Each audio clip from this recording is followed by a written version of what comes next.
Corey, thanks for your introduction. That was a great speech. And everyone else, thank you for coming. I realize it's a beautiful day outside, and I think our baseball team has a game at 6, so I'll try to be brief. As David said, I'm William Teer. I'm a sophomore political science major hailing from the great volunteer state of Tennessee. Now, as you may have already noticed, and as you'll soon hear from the rest of our contestants, you're going to hear a lot of the same concerns this afternoon. For better Sanford, we want to focus on more communication. We want the student body to be unified. And that's fantastic. And in fact, I think that's a good problem for all of us to have.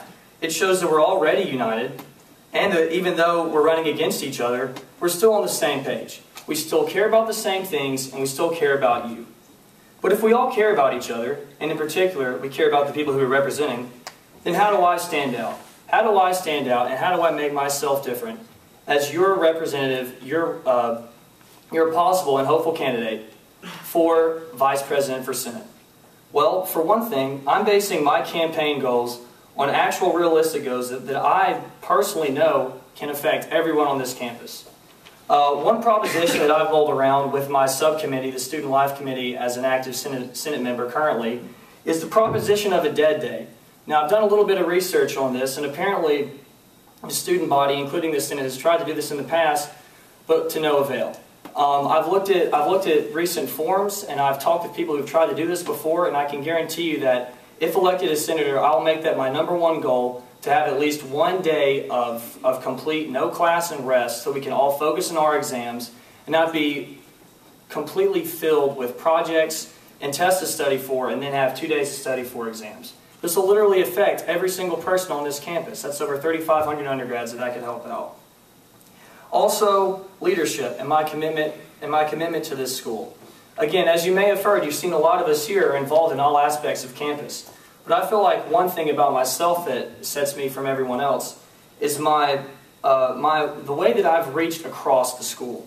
Whether that's with Greek Life, working with my fraternity to completely sponsor our philanthropy event we have coming up, whether that's serving on SGA as an active Senate member, whether it's serving as a connections leader, one of the possibly greatest parts of this fine university, and even working with some really successful clubs like College Republicans. And just recently, I became a new member for the student recruitment team, which I'm very proud of and I can't wait to become a part of. So as you can see, I've had a willingness to serve, which is what I believe to be the greatest definition of leadership. You know, official titles, what you can put on a resume, that's fantastic. But at the end of the day, leadership comes down to what someone's willing to do. And I can guarantee you that as Vice President of Senate, I'll do just that. Finally, I'd like to leave you with a quote from one of my favorite presidents, Abraham Lincoln.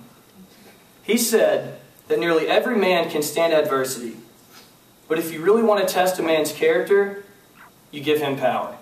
Next Monday and Tuesday, I'd love you to vote for me for Senate, and it's something that you won't regret. Thank you very much.